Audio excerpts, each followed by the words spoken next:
are all GemInEyes. Self-despised while making ourselves gems in eyes of others, we all live double lives.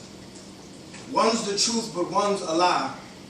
One we expose and one we hide. One is done in the privacy of our own home and the other in the public eye. So which, nor where do you wear your disguise? For example, take my smile. I said, I wish that this was me. That my smile wasn't the facade of a lesser man's reality, topsy-turvy into a pleasurable sight for sore eyes, showing right into the eye of your existence, coexisting on a level just below your consciousness. We are all conscious, or more rather cons, just realizing real lies, unexposed, translated into language on your tail lie visions. So when 13 says spoken word is the art of getting to know life for a living, what I heard was poets, my pastors, that our conversation is within our congregation, that you are here merely to witness as ancient aching angels speaking and awaken the force of deacons for the reasons behind why they're entertained as demons unaware and usually ridiculed like pastors if not for practicing what they preach. Then yes, poets are considered prophets, but without the prophet none the least, because our words touch everyone, especially the youth now. Someone take that line and make a joke about a Catholic priest, but wait,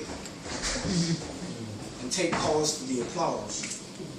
I get appalled by the oohs, but never the ahs, and they like, say, man, and I'm like, say what? They like, tell us, black, and I'm like, tell us what they like.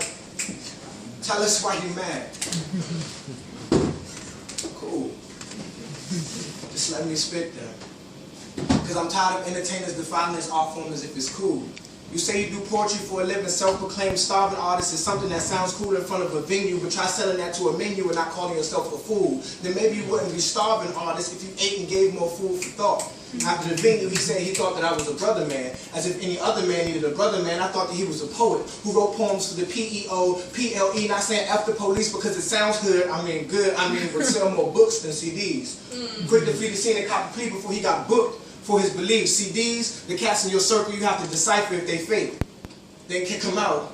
Decipher if they fake. False faith-based revolutionary behind the mic, time to fight, they take flight, rather write a love poem instead. While true revolutionaries dictate, pace, and translate like your words go from lips to lips to lips. Clavicles, moonlit nipple kisses, you won't be mourning, but rather moaning. You're mourning with the drapes drawn, with the sun sitting around to observe you yawn. It just wants to observe without disturbing your existence. You're writing poems using metaphor. Gasms, but if sex is the crest of your intelligence, I will neither bother your ignorance or arrogance nor stroke your negligence. I'll save that for a lesser poem, however. When one graces this stage, they should captivate for the means of enlightenment, and I'm tired of exposing my soul's sustenance and education for your entertainment, but will happily do so to engage on a path closer to the God that I serve, because I realize that only hearts could ever bring worth to words. So why stand here as if I'm God?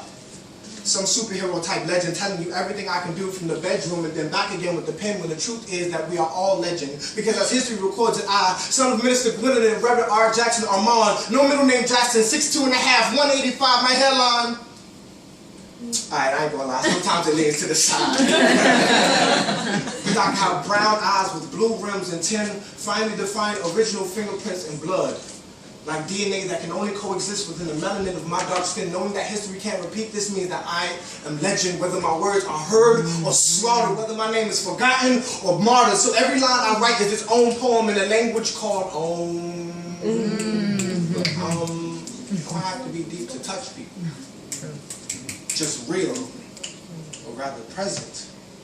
But when presented with a logical argument, they say they want the style of an angry, conscious, or rational poet, but I don't want to hear what they have to say, because this is me. A pearl cast to swine.